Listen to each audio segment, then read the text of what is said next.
Hello everybody and welcome to the Alien.1356 variant. I'll have more info on this. You can go read my channel description if you don't know what I'm doing. But I have the virus on a floppy disk and I'll go ahead and copy it over. This variant infects COM, EXE files, OVL files, and it infects files that are run, accessed, typed, copied, piped, moved, or even deleted. And that I find that hilarious because actually this virus will infect files as they're being deleted through its int21 hook, infect them if they're uninfected, then pass control back to DOS, which will then delete them. So if the virus is in memory, uninfected files that are COM, EXE, or OVL take about twice as long to delete because the virus has to infect them first. I just thought that was kind of funny. It's unusual for a virus to have that in its code. So this virus itself is very contagious. It easily spreads via OVL files, so that's good. Now, first thing I want you to notice is that I have a CD-ROM drive set up on here, which is read-only. I made a copy of the DOS directory. We'll wait for that to spin up. Okay, then let's go ahead and take a look at the mem command. And you'll notice, first thing I want you to notice is that I have upper memory installed. There's about 80 kilobytes of upper memory. There it is. Now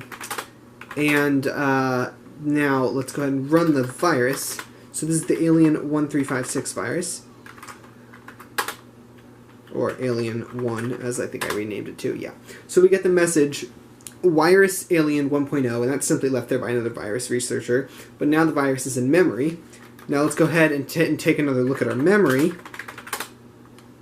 We'll see that we no longer have any upper memory. We now have 0 bytes of it. And that's because the virus is actually stealthing the presence of it being in upper memory. This virus likes to be loaded. It looks for upper memory and loads itself there first. So it makes DOS report the upper memory area as 0. Okay, now let's go ahead and take a look. Another memory stealth feature of this is it doesn't get detected by the quick memory scanner I have on here. So this searches, it's looking at the interrupt of 21, which the virus is hooked, but it's a stealth virus, so it actually reports the interrupt as being okay. It also passes both the live bait and the stealth live bait test, which is also ironic because the stealth live bait test is supposed to detect stealth viruses. Memscan's signature scanner still detects it, though, as the 4 days virus. So I'll let you guys look at that. And actually, I can tell you why it's called the 4 days virus. It's because its payload activates on 4 days. But yeah, we found the signature staff, the signature 4 days. So it's also called the staff virus, I guess. So let's go ahead and restart the computer because I don't want to wait for that to finish. And let's go ahead and look at it infect files. So I'll show it infecting some COM, some EXE, and then interestingly enough, it does infect OVL files, which is something not a lot of viruses do, since that's just added code onto it. The infection size, I will say, is pretty small. It's 1356, or around that size. The exact sizes of its minimum infection size and its maximum are listed in my report. So you can go and check that out. So I have a test directory on here with some goat files that I'll now go to. So actually first let's bring the virus into memory again. Okay, now the virus is in memory again. We'll infect files. So looking on this thing, we have test1.com, which is simply a copy of graphics.com from the DOS directory. We run that. Look at it again, it's grown to 21,100 bytes. Same thing with test2. Take a look at that. That is simply a copy of sys.com from the DOS directory. We run that.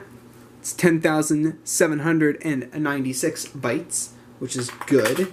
We take a look at an exe file because it does infect exe. This is simply, test3 is simply a copy of power.exe. It now grows to 9,420 bytes.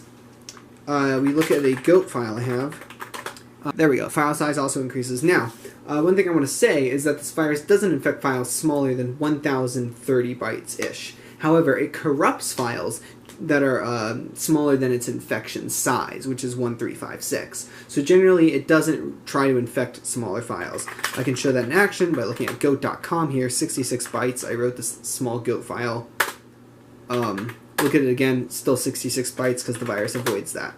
Now let's look at infecting some OVL files, and for this I'll go to the DOS directory, take a look at some OVLs here. We'll look at msbackup.ovl. We see that it's 133,936 bytes. We can't directly run it, but as I mentioned before, this virus accesses or infects files that are accessed in any way, typed, moved, copied, deleted, renamed, piped to another location, anything like that. msbackup.ovl. Let's go ahead and type it. Take a look at it again. It's now 135,000 bytes. So yeah, so the virus does infect OVL files like that. Another funny thing is that it will actually attempt to infect any file. I can't show this in action right now, but it doesn't look for an initial MZ when infecting exe files. It just looks for the extension exe.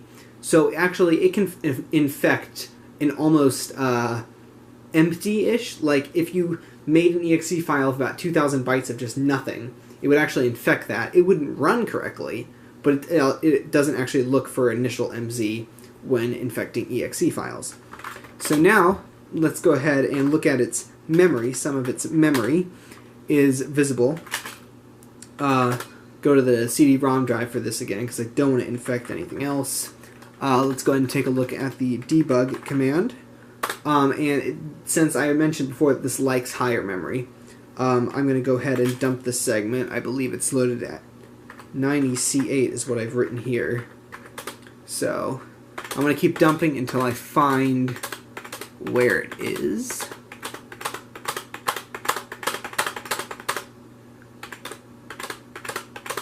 So we should encounter it soon. Not there. Ah, here we go. Some file extensions, com.exe, ovl. So this is virus code right here in memory. So those are the file extensions that it infects, and that text right there is encrypted in a normal file. So that's only visible in a memory dump like I'm doing here. And then the interesting string later. Here we go. Alien 1.0, written by PK on April 93, good luck. And I'm assuming April 93 stands for April 1993, and PK is obviously the virus author. That's another reason why I'm going to refer to this as the Alien virus and not the 4 days virus, is because it calls itself the Alien virus 1.0, and that's Kaspersky's standard naming convention. So, the good luck message sounds a little bit ominous. So a user might not want to see that message in memory. So let's go ahead and get to its payload. As I mentioned, it's also called the 4 days virus. As you can expect, it activates on 4 days. Those days are the 1st, 9th, 13th, and 23rd of any month, any and every single month, when it will trigger an overwriting payload when any uninfected file is accessed. So, and it doesn't require a restart to do this, so we can simply set the date now. Let's try the 9th, because that's interesting. Let's try 2019, because that's the year I'm recording this in. So now the date is on the payload, or one of the 4 payload dates. Any uninfected file, so running Alien, again, does nothing. Running any infected file, like I previously infected all of these files, so they don't do anything. The goat file doesn't do anything, but any uninfected file does. So actually, this also overwrites OVL files, so let's take a look at that first. .ovl. Let's take a look at msavhelp.ovl. Let's go ahead and type it again. And this is pretty funny. It writes the message that you just saw in the memory into the first bytes of the file that's uninfected, ruining it. So it wrote into this file, Alien 1.0, written by PK Man on April 93, good luck. The good luck means good luck restoring the file I just overwrote. So it didn't do that much damage, you could say. Well, it actually did overwrite the header of this OVL file and any exe file, and it would overwrite the first bytes of the com file's code. So that's fantastic. And that will happen to any uninfected file. So now let's take a look at an uninfected exe file. We have so many to choose from. Let's choose fc.exe. So we take a look at fc.exe. 10,650 bytes. We run fc, it gets overwritten and hangs the machine. Control-Delete is disabled, or no it's not actually, it was the last time I recorded this, but now it's not, and my camera's on low battery, that's great. Okay, so quickly restarting, because my camera is almost dead. Essentially, that's the last thing I want to say. That payload will happen to any uninfected COM and exe file that is run. So as soon as this computer restarts, actually, one more thing, it doesn't infect the file it overwrites. So it doesn't infect it, then overwrite the message to the beginning of the file. It just simply overwrites the file without infecting it. So now if we look at fc.exe, we see... Well, maybe it does infect it. Yeah, I guess it does infect it, then overwrite it. Okay, now if we go ahead and type it,